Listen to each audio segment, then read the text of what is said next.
Hey guys, what's up? I'm Mark, and in this channel, I talk a bit about lifestyle, but I mostly talk about personal finance and investments. Now lately, if you've noticed, I've come out with a handful of Airbnb videos. I shared with you which condo developers actually allow Airbnb and which are those that do not. And I've also shared with you what are the essentials to get your Airbnb started. In this video, we're going to be stepping back a little bit more. I've actually conversed with some of you. You've asked me about the pros and cons of getting an Airbnb started. And one of the simpler questions that I think we haven't covered is Airbnb actually better than just getting a long-term renter?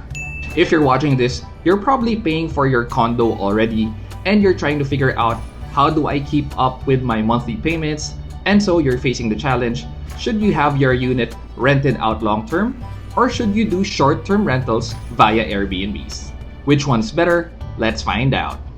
So let's start with the pros of the more traditional long-term rental. The first benefit of this model would be you accepting a larger sum of money right away. Now when you get a long-term renter, the usual terms would be a down payment of 2 months advance rental, plus on top of that, you actually charge a 1 month security deposit. Actually, some homeowners already charge up to 2 months security deposit. So if you're having your place rented out at 25,000 pesos, that's easily 100,000 pesos that your renter would immediately pay you upfront. Of course, this isn't entirely yours. If you work through a broker, you would probably give them a commission of 1 month. And for the security deposit, this is something that you actually hold on to until the end of the term of your renter, because this is just a contingency in case there are damages. So if there are no damages, then you would completely give this back to your renter. But even then, cash flow wise, you actually have that money in your bank account, and of course you are free to do whatever you want with it as long as you again return all if not most of it at the end of the term of the renter. So for me, that's the biggest perk of having your place rented out long term. Let's move on to number 2. So unlike Airbnb, wherein you're dealing with a lot of guests, when you have your place rented out long term, you will only be dealing with one client. So if you properly screen your client, then you can probably screen for a client that would be very nice, that would not be very demanding, and most importantly, will keep your condo well maintained. But I feel like this is a double-edged sword. You could really hit or miss with that one client. So the best case scenario is yes, you have a good client who's not demanding, who doesn't really ask for too much repairs in your unit. But on the other side of this, you could also end up with a client who might be very demanding, who might end up trashing your place after living there for 1 whole year. So you could be facing a very challenging year if you end up with a bad client. And for your information as well, most long-term rental contracts actually have a clause there that says that repairs over 5,000 pesos must be shouldered by the homeowner. Maybe it's a damaged appliance, a damaged tile. If your renter asks for this to be repaired during a stay, then this would ultimately be on your budget. So do watch out for that. So in many ways, this pro of dealing with only one client can really be a pro, but can equally be a con as well. This now brings us to the pros of short-term rentals or Airbnbs. So let's start with that first pro, basing it on that last factor. Even though it might be a hassle that you will be dealing with many guests, one of the perks of running a short-term rental would be that a bad or demanding client would only be as long as their short-term rental. So if you have a bad guest and he's staying for 3 nights, then your personal hell will only run for 3 nights. And despite people saying, am I not afraid that my unit gets trashed? Well, any possible damages, and you can actually go to Airbnb and try to arbitrate the matter. If there are extenuating circumstances or major damages done to the unit, Airbnb will work with you in charging the guest, and even sometimes they'll cover it themselves. So the second pro of running your place as an Airbnb would be that you actually get to check your place more often, and thus your place ends up being more well maintained. As an Airbnb host, you actually don't have a choice. Your guests will be giving reviews of your place, so you have no choice but to maintain your place. But anyway, this would be for the better of your condo unit.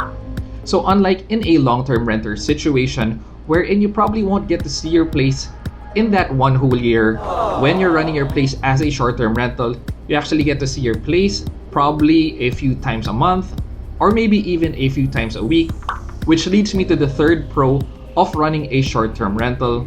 Now I understand that you're really trying to make the most out of your investment. You want the condo to be paying for itself. Now the good thing with running an Airbnb is that you actually get to use the place yourself. Again, I understand that you're doing this probably because you really can't afford to be living in that place. I know exactly how that feels. Maybe you can't live there permanently, but certainly as an Airbnb, you could afford to live in your place maybe a few nights in a month or maybe just even a few nights in a year. As a short-term rental, you actually get to enjoy both sides of the equation. You get to earn from your investment, but you also still get to enjoy it every now and then. So lastly, the fourth pro, you might actually earn more from your property as a short-term rental versus a long-term rental. Now when you have your place rented out long-term, you are of course giving a 1-year rental rate, which means that this would be lower. If you're having your place rented out short-term, then of course you're able to charge more. With these charges come the cons of running an Airbnb business. In as much as there is higher income potential, you are of course subject to potentially lower incomes as well. So there will be slower months when there are less guests. As mentioned before, this is the major blow that I dealt with when the pandemic hit. With the order for people to be staying at home, condos were not accepting new guests, short-term rentals. So as with any business, you are faced with that volatility. So in some months, you may have a better income, but in other months, you may also have a lower income or none altogether if we're talking about the pandemic. So that's one of the downsides of running an Airbnb, whereas long-term rentals would be more of a sure thing. And the second con, the downside of running an Airbnb, would of course be the complications that come with it. So not only are you handling multiple guests, you're running laundry, you're doing some cleaning or working with cleaners, and you're also covering all the bills. You're covering electricity, you're covering your internet bills, you're covering repairs and maintenance.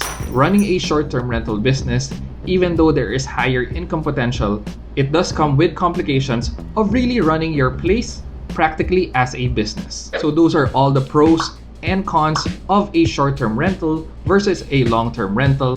So which one is better?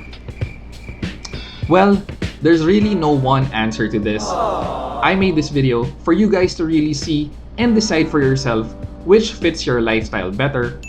Like I say in all my videos, there is really no best one solution for everything. It really depends on what you want to do, what kind of investment would really fit your lifestyle.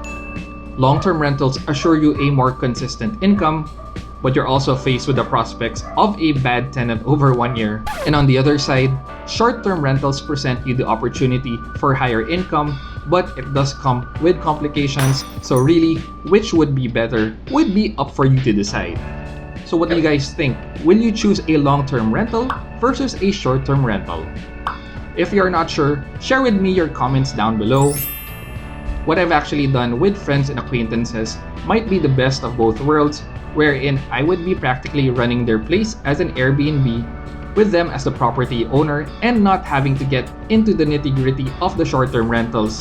If you're interested in this, comment down below, or perhaps you can follow me on Instagram and send me a private message. So let's see, maybe we can partner up, but no pressure. I just wanted to share with you here what are really the benefits of one over the other. If you've liked this video, please don't forget to like, comment, and consider subscribing. Thanks again for watching, guys, and happy investing!